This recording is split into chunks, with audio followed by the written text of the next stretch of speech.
Bandeko balandi Tour de Babel mbote mingi esika nyonso bozwami esengope na ndenge tokutani lelo pona sujet oyo toprometaki bino baptême likambo ya baptême. Mama sœur moko mama Nelly mutu asololaki na biso mingi alobi soki okoki koyebisa apôtre Patrick Ngoudia consultant na nani invité permanent na yo tolobela na likambo ya baptême toza ko comprendre yango te apôtre tosololaki yango toprometaki yango na batelespectateur na mikolo eleki likambo ya baptême baptême ya biso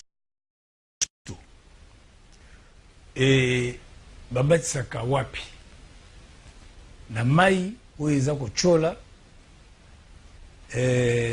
na mai oyo etelemi esika moko tobenga yango lac to étang piscine to na piscine to batie mai na kati ya sani moko bo babatisi motu opesa biso nano précision wana tomoni bien que moto aye na libatisi ça Yohane Mobatisi Jean-Baptiste nde ayebandaki kobatisa.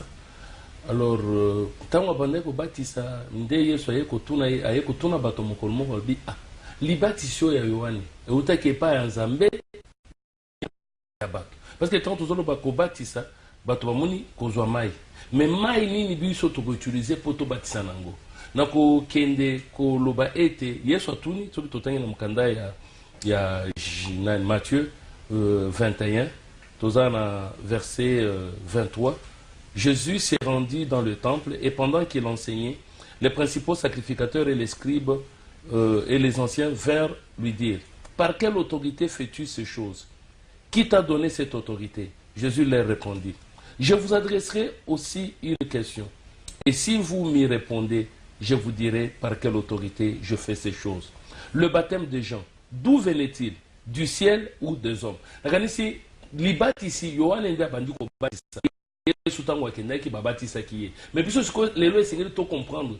Babatisa kiye ndenge nini? Na mayo ezali kochola, na mayo ezali kesika moko parce que balobiki babatisa kiye na kati ya Jourdain. Tant tozo tanga na kati na Biblia bazo pesa biso description ya Jourdain. Tomoni ke Jourdain oyo bazo tangela biso na psom na Jourdain biso tomoni eza biloko moko oyo ekeseni. C'est-à-dire que non tango tolobi pona libatisi to utiliser mai ya se ou bien mai ya likolo wana nde esengeli bato ba ko soso. Mais okoko soso la ngo pesa biso déjà réponse pour bato bazana mo bunga na sika wana. Oui, parce que na ndenge ezali boye soki tozwi nano mkanda ya psom somazo la kisabiso eloko moko ya muke awa simande ekoki ko aider biso toyeba parce que so totangi na kati na Biblia balobi boye na kozwa nano ndakisa balobi ke mikolo nyonso zwa ekulusu na yo landa Yesu na ebite ndeko kozwa ekulusu ya ndenge nini ya libaya ya libende obona kabiki ndeko tango balobi ekulusu eza ekulusu ya komona na boete ekoki kozala eloko moko ya molimo so balobi ke nono soki loboko na yo zo tinda okosala mabe zwa yango kata yango pour que okota na bokonzi ata oza na loboko te okoma moto alobi te frère loboko bazoloba eza oyo te mais soki tokomi na mai balobi libatisi parce que tokomona balobi Jean-Baptiste alobi ke nono moi je vous baptise d'eau, celui qui vient après moi vous baptisera du Saint-Esprit et de feu. Wapi kuna komona bapelisi moto babandi koloba bato bakoka koleka na moto donc tobandi nano wana simande tokoma na kotanga makambo ya Jourdain tozana mukanda ya Matthieu chapitre 3 tokobandata na verset 10 tozoyeba eloko nini batali koyebisa biso. Matthieu chapitre 3 tobandi na verset 10 elobi boye déjà la cognée est mise dans la racine de tout arbre. Tout arbre qui ne produit pas de bons fruits sera coupé et jeté au feu. Moi je vous baptise d'eau pour vous amener à la repentance, mais celui qui vient après moi est plus puissant que moi et je ne suis pas digne de porter ses souliers. Lui, il vous baptisera du Saint-Esprit et de feu. Wanezali Matthieu chapitre 3 verset 10 à 11. Olobi ke oya zo ya simana ngai ngana koki ko lata sapato na yete ya ko batisa bino na molimo pe na moto. Na ebite akoya boya pelisi moto bato baleki na kati akoya boya azwi molimo mosato donc moni keno esengeli biso to sosola nano nazongi likambo etali Jourdain tozana mokanda ya Proverbe et Psaume 114 tobandi na verset 1 balobi boye quand la maison d'Israël quand la maison de Jacob s'éloigna d'un peuple barbare, Juda devint son sanctuaire, Israël fit son domaine. La mer le vit et s'enfuit. Le Jourdain retourna en arrière. Balobi ke tango bana Israël bazobi mana Égypte, tango kaka Jourdain amoni bana Israël, ya zonga kisima. Ndeko nangai, tozwa nano ata fleuve boy. Fleuve oki emoni moto, ezongi sima. Sima ya fleuve eza kote nini, liboso ya fleuve ezali kote nini. On continue. La mer le vit et s'enfuit, les Jourdains retournant en arrière. 7. Qu'avez-vous, montagne, pour sauter comme de béliers, et vous, collines, comme des agneaux? Qu'avez-vous, Jourdain, pour retourner en arrière? Parce que Jourdain est zonga kisima, tango moni bana Israël ezo bazoya. Balbi mere moni boye kimi. Elingi koloba ete. Tango balbi singili babatisa moto. Bakobatisa ndenge nini. Parce que tozana bato oyo babatisi bango maye simbi bango te. Ndenge bana Israël babanda ko uta na mboka na Égypte. Balbi qu'ils étaient baptisés. Mais batemo wana bazwaki maye simba ki bango na soto te toyebike na kobima na Égypte ko kenya na Kana bana Israël baleki na mer rouge. Mais tout le monde non batemo bazali kolobela awa nao bato basala ka tozana mukanda ya 1 Corinthiens 10 tobandi na verset 1 jusqu'au verset 2. Frères, je ne veux pas que vous ignorez que nos pères ont tous été sous la nuée au travers de la mer, qu'ils ont tous été baptisés en Moïse dans la nuée et dans la mer. On dit qu'ils étaient baptisés en Moïse. Ça veut dire que non. Ce qu'on dit que non, baptême d'eau. On dit que tout est moto na mai. Si on dit baptême Moïse, ça veut dire qu'on va baser moto, baser ici quand na Moïse. Donc ça on dit que non. Qu'ils ont tous été baptisés en Moïse dans la nuée et dans la mer. Qu'ils ont tous mangé les mêmes aliments spirituels. C'est-à-dire que non, Moïse a dit qu'il y a un ou bien ou bien tourner, non.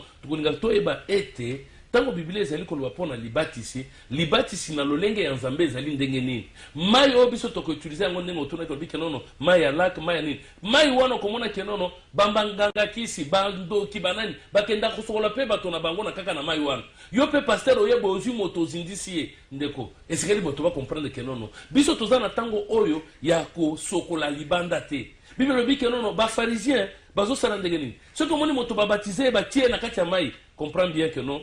Et donc bazo sala eza musala ba pharisien. Po ba pharisien bango ba sokola ka libanda ya sani kati etikali na bosoto. C'est quoi bazui nzoto moto bakoti yango na kati ya mai. Et loko moko te ko changer, bakoki ko baptiser ata bazui o lelo na fleuve Congo. Ba bimisio bakena yo na Nil, batiyo bazongo bakena yo na Jourdain, bakoti sio. Et ko sala loko te parce que eza poso.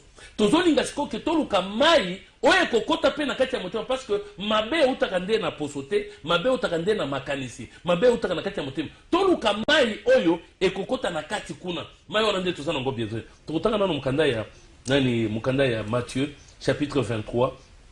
Tobandi na verset 24. Balobi boy. Conducteur aveugle qui coulait le moucheron et qui avalait le chameau. Malheur à vous, scribes les pharisiens, hypocrites, parce que vous nettoyez les dehors et du plat. Et au-dedans, ils sont pleins de rapines et d'intempérance. Pharisiens aveugles, nettoie premièrement l'intérieur de la coupe et du plat, afin que l'extérieur devienne net. On dit que bino ba pharisien, bozo sokolande libanda, c'est pourquoi on a batubake bote le loza mokolo baptême. Et puis na édition que non les ana pasteur moko boy, na pasteur, na bandimi, ba chola ki na kati ya mai ya njili, ba kendaki, ba kufiti lelo ba retrouver bango te. Est-ce que ndeza meda lo ba ki non bokende na mai, c'est que singali ki biso to sosola na. Tango bazolo ba pona ko batisa. Ba o baleki na fleuve ya tolbi na Nil na mer balubi bazwaki libatisi libatisi wana ezaki ya ndenge nini balubi ke nono biso tosala lokola bato te biso tokoninga to comprendre balubi ke mai na lolenge ya nzambe ezali nini parce que libatisi ya nani ya Jean eutaki pa nzambe soki eutaki pa nzambe mais nzambe aza molimo soki nzambe azali molimo siko tokobatisa bato ndenge nini toluka mai oyo kokota na motse ya motema place kindumba ezalaka place bato basalaka bakisi place basalaka mabe nyonso c'est pourquoi ya moko nzambe alobi boye ngai na kosopela bino mai mayo nga na kosopela bino ezali ma ya régie des eaux te mayo na kosopela bino ezali ya lac te ezali eau pure alobi ke na kosopela bino mai oyo ekopetola bino mobimba ekopetola na bikeko na bino ekopetola mbindo na nyonso c'est que mai wana toluka mai ya ndenge nini ya molimo ya nzoto te apôtre ndeko na yo basali ya nzambe ebele bakritikaka yo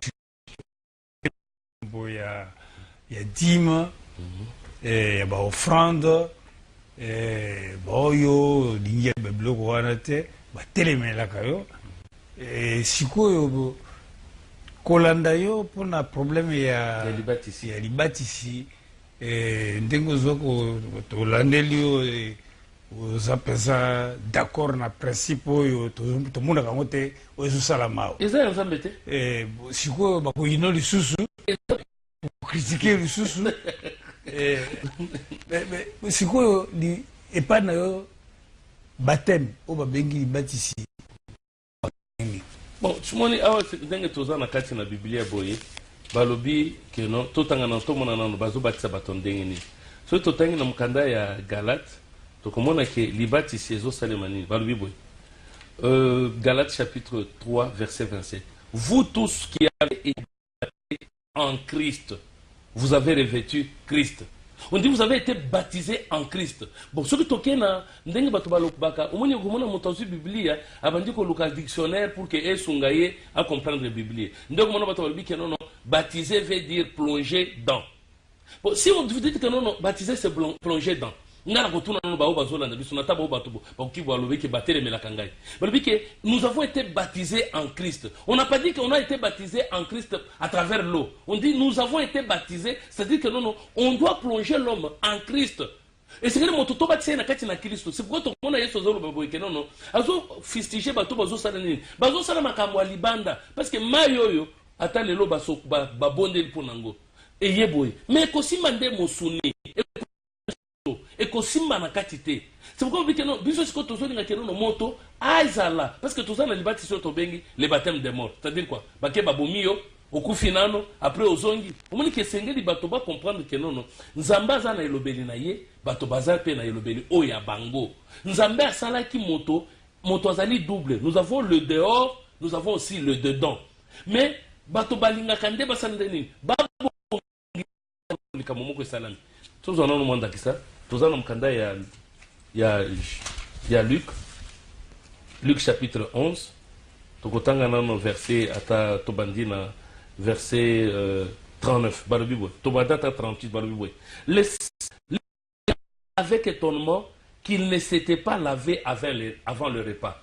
Pharisien moko boya bengi si yeso alia yepa na ye. Mais tango atali yeso sokoli maboko te avant alia. Asokoli na yete. Mais le Seigneur lui dit, vous pharisiens, vous nettoyez les dehors de la coupe et du plat. Et à l'intérieur, vous êtes pleins de rapines et de méchanceté. Insensé.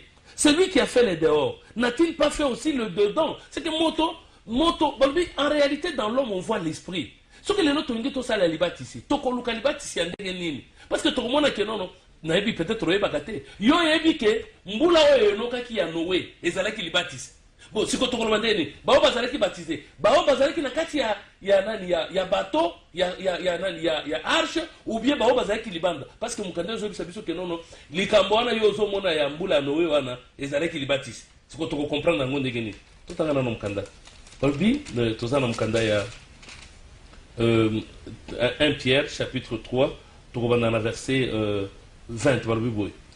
Qui avait été incrédule lors de la patience lorsque la patience de Dieu s'est prolongée, au jour de Noé, pendant la construction de l'arche, dans lesquels un petit nombre de personnes, c'est-à-dire 8, furent sauvées à travers l'eau. Cette eau était une figure du baptême, qui n'est pas la purification de souillure du corps, mais un engagement d'une bonne conscience devant Dieu et qui maintenant vous sauve, vous aussi, par la résurrection de Jésus-Christ. On dit que mayo elokaki ya Noé ezalaki baptême.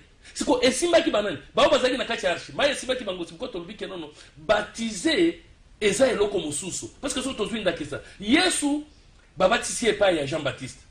Tango alongwe na libatiso wana balobi ke yeso solo bakete ngana zoze la baptême mosusu baptême o yeso banda ko kozela nanya linga batse parce que Jean-Baptiste asi akufi alobi ke il est un baptême dont je dois être baptisé baptême ngo ezela ki baptême ndenge nini c'est que tomoni ke nono yeso azoki ba baptême combien de fois tozo tanga mukanda kata ya Luc le susu tokomona ke nono c'est que balibati ici esengeli biso toso solango na lolenge ya Nzambe pas na lolenge ya musuni tozana mukanda ya Luc 12 49 50.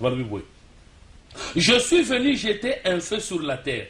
Qu'ai-je à désirer s'il est allumé? Yesu dit que na yaki kopelisa moto na mokili. Bino bokanisa ke Yesu ayaki po apesa kimia. Ya lobi boye, je suis venu jeter un feu sur la terre. Qu'ai-je à désirer s'il est allumé? Il est un baptême dont je dois être baptisé. Comment il me tarde qu'il soit accompli. Alors, il est un baptême dont je dois être baptisé. Awa, Jean-Baptiste a baptisé Yesu. Yesu Zoloba, Azouem Sabaye Koneke, non, Nazo Zela, Lissus, les baptismes sous. Les aïe baptisés d'être biboy. Libo Tanzambe, Sénil Basosola, était, les baptisés Zakaka, Monko. Les baptismes Monko, on dit Andegeni. Oh, nakati ba mai yanzo tote. Tokolina ke moto ba batisa ye, na mai ya likolo. C'est comme on dit, moi, si Moussamaria, ayaki na mai ya pui. Yesu alobiki ngana kupeso maya bomoi. Maya bomoi tozana kotina, c'est pourquoi alobiki non. Déjà vous êtes purs à cause de l'enseignement. C'est que enseignement, tant que tozali causalité ya, nde kota kana kati na pensée, nde kota kana kati ya intérieur ya moto pour que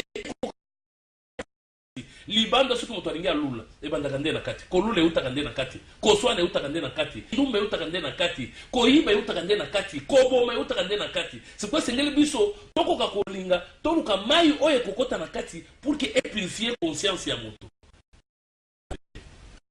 Apôtre bandeko ebele awa neti Alain Bolikango bon bakena kamati atie na mai po abongoli mutema symbole ale batie na mai babimisi ngai babengi ngai batinga na mai babimisi ngai bandeko wana sikoyo bazali baloba nini baza baptisé to baza baptisé te parce que ndeko ye moko ayebi bien que non kokota na mai balobi ke soki moto akoti na mai moto e babatisi akomaka moto asika mais ndeko na biso Bolikango aza wana alors akomi moto asika akanisa lisuma bete akanisa yango wana tikisa parce que bike surtout tangi to mona ke non libati sitina nango libati to ya ko mona ke bateme taka moko to définir yango eza ndenge nini surtout tu mokanda ya ta ya nani ya nani Rome aso biso likambo etali ko batisa alobike ko batisa wana ezali nde tobo moto akala ke koka ko se manifester balobi boy Romains 6, 4, ignorez-vous que vous tous qui avez été baptisés en Jésus-Christ. On n'a pas dit qu'on a baptisé dans l'eau. Non, ils ont été baptisés en Jésus-Christ. Ils n'ont pas été baptisés au nom de Jésus-Christ. Ignorez-vous que vous tous qui avez été baptisés en Jésus-Christ, c'est en sa mort que vous avez été baptisés. Alors,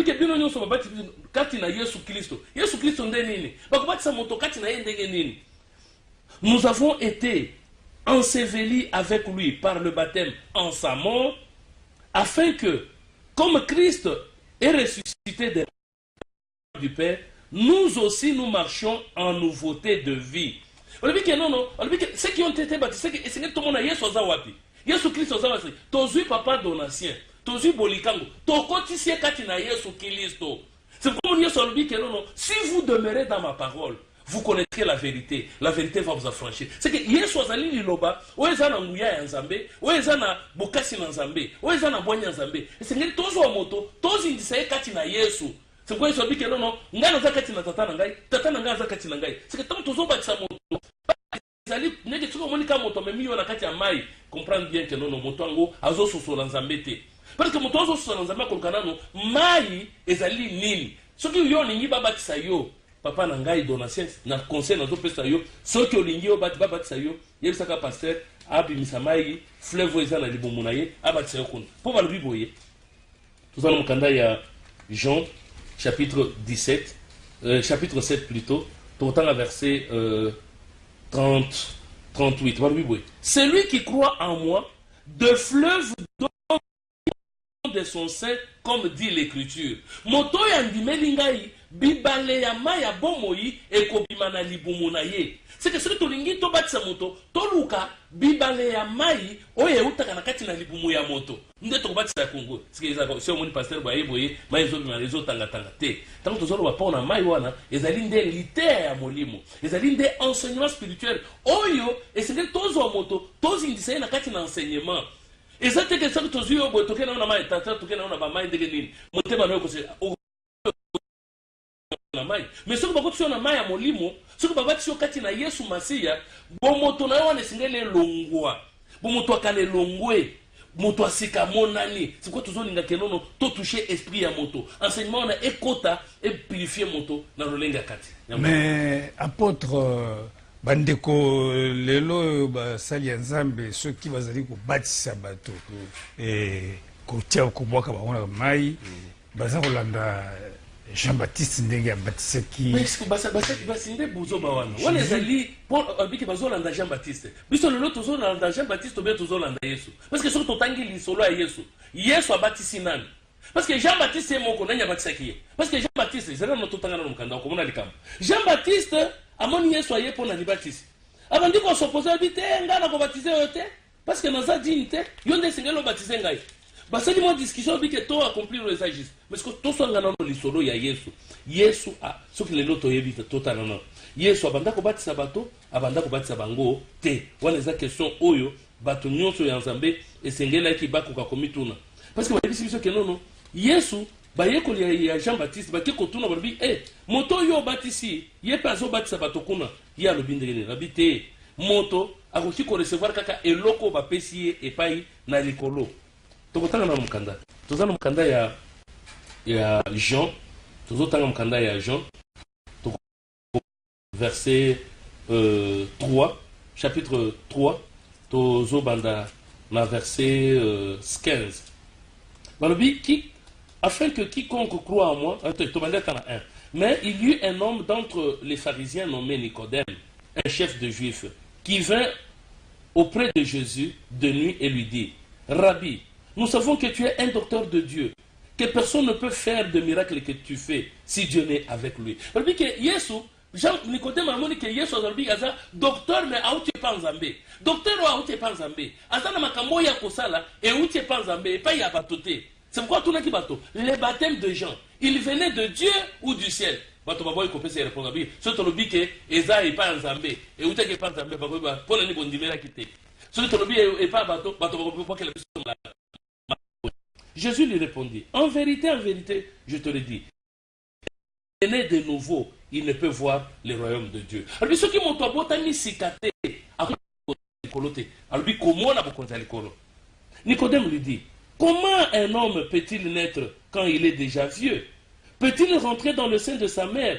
Jésus répondit, en vérité, je te le dis, si un homme n'est né d'eau et d'esprit, il ne peut entrer dans le royaume de Dieu. Yesu a dit que ceux qui m'ont botami na maïté, abotami na molimo te, mai nini, papa na donation. Ceux qui bakena na mai, okoti na mai boy, mikolo nyoso nengo sokola boy, obotamaka. Sokolika mai, c'est-à-dire robotami. Non, et c'est qu'il puisse tout comprendre. Mayo bazali kolobela parce que Yesu a docteur a outil likolo. Lokola za docteur a outil likolo, abati sakandenge nini. Tokomi na verset 22. Après cela, Jésus, accompagné de ses disciples, s'est rendu dans la terre de Judée. Là, il demeurait avec lui, et il baptisait. Jean aussi baptisait à Élim, près de Salim, parce qu'il y avait là beaucoup d'eau, et on y venait pour être baptisé. Car Jean n'avait pas encore été en prison. Ce que tu as un exemple. Yo somoni pasteur nini bato bazoya boye kozwa libatisi azobenga na bango. Tokomona Jean-Baptiste bato bazoya bazwa libatisi baya epai na ye. Abandi omsa bango race de vipère. Nani abisi bino bokima boye. Qui vous a dit de fuir la colère aussi omoni pasteur. Abandi ko bino bato anyoka bozabo soko keka na bato boye akoki kotsa bango na kati ya mai. Mais Jean-Baptiste abando sala bango te. Abandi ko lobela bango ke bino bozali libota anyoka. Nani abisi bino bokima kando ezali koya. C'est que ça l'été à son gros banda pesa bango. Alors tout le monde que Jean Baptiste yesu pe na bayekoli na ye pe bazobatisa me bakoloba kete yesu abanda kobatisa te eza bayekoli na ye kobatisa elingi koloba nini baptiser veut dire quoi c'est que tokolinga toyeba ke nono na lolenge ya nzambe kobatisa tango bazali koloba mpona kobatisa ezali à travers liloba ya nzambe à travers liloba nzambe nde sengeli moto alanda liteya oyo kosala ke a changer comportement a changé donc on a une façon à vivre a changé bizaleli na ye c'est que ezali kaka liteya mai ya nzoto boye ekoki kosunga moto ata bazindisi ata bapasteur nyonso baye boye bazwi miyibi nyonso baza na prison makala bazwi bandoki nyonso bazwi bakuluna nyonso bake na bango soki kuluna bakotiseka na mai abimi boye yokanisika ya bosani ke kuluna na ye akobosana te c'est que toluka mai ya molimo ekokota kati na ye pour qu'il a changé. Apôtre nazotala bandeko bazolanda biso nazomona somo na bango pe kokamwa na bango baza ko bayeba kiteke toki koloba makambo mais apôtre oyo awuti wapi alingi nini azoloba nini me nakanisi baverse yali wana ozopesa yango baza konote baverifie liloba wana nani ndenge oza kodefendre yango bon sikoyo totuna nani oyo akoki kobaptize baptize entre guillemets na mai te mosali ya nzambe apôtre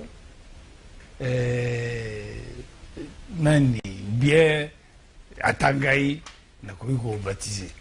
Bon eloko ya liboso esengelaki toyeba nano libatisi nani azali kopesa yango parce que toza komona keno batema yango balobi kenono toza na nzambe moko libatisi moko toza na kondima moko batema yango moko nde ndenge nini parce que tomoni keno soki totangi be balobi kenono nous avons le baptême du feu feu yango eza ndenge bakopelisa moto balingi kozinisa bato omoni place o biblia ezokoma pasi eza lokola dernièrement tokoteya likambo ezali koloba bazwi balobi keno bayebisi mozwi moko ake kotuna yesu alobi ke nasala nini pour ke nakotana bokonzi ya likolo bayebisi ke olandi mibeko boye na boye alobi te nyonso nasi nalanda depuis bomwana alobi etikali eloko moko te teka bozwi na yo nyonso pesa kabela babola landa ngai moto nalobi ke te ngai nateka biloko na ngai nalanda non nakoki kosala bongo te yango tolobi boye esekele toyeba nano libatisi moto azali na kapasité kopesa libatisi aza oyo batindi mpo anakobatisa babatisaka ndenge nini c'est-à-dire que moto oyo azali na makoki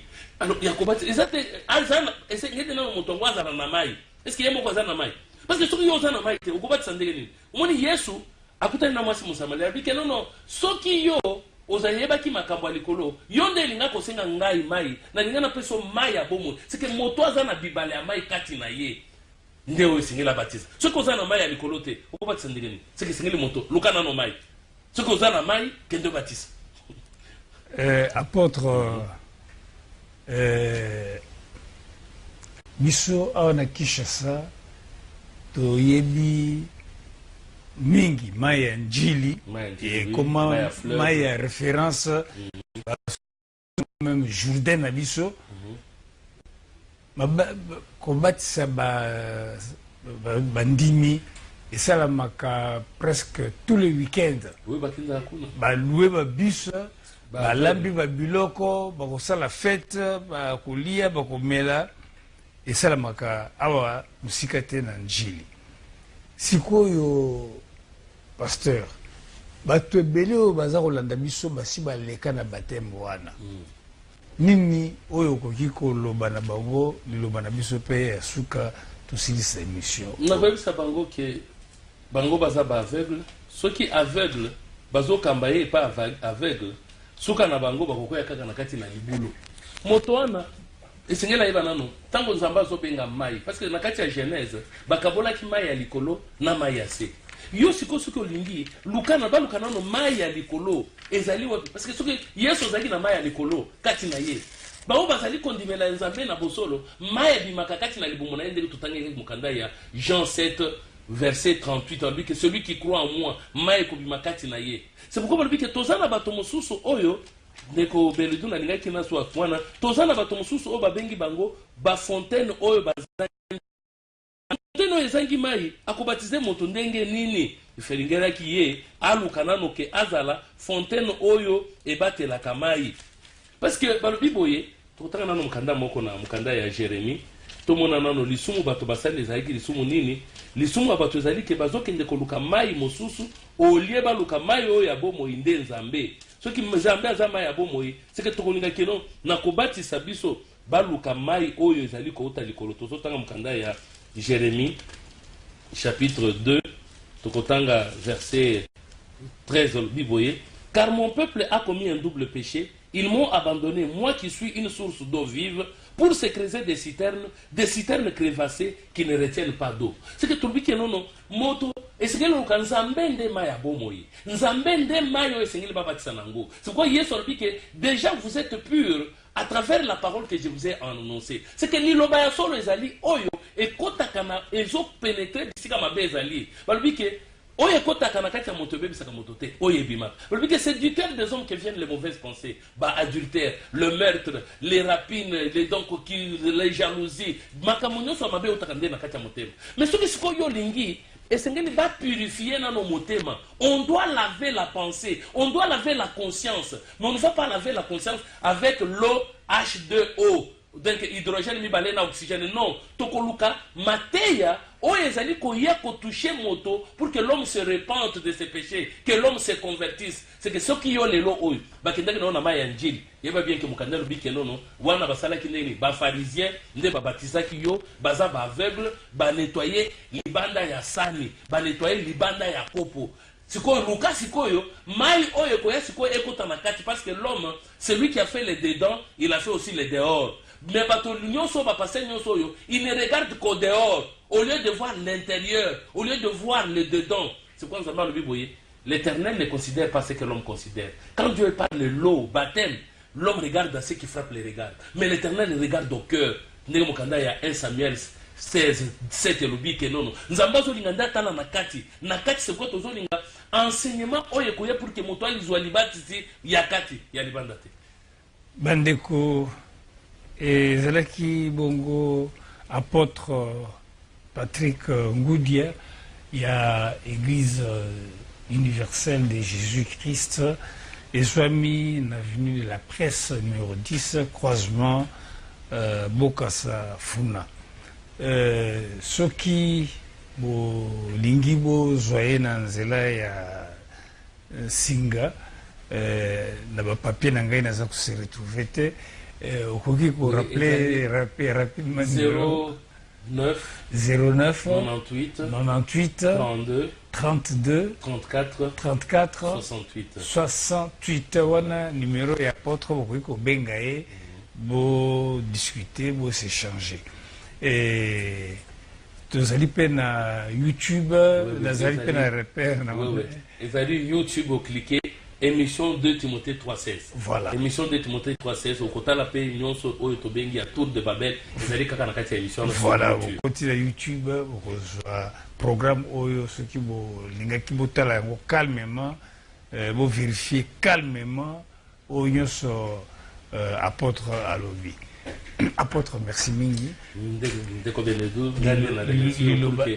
bayanzambe zali compliqué, exactement.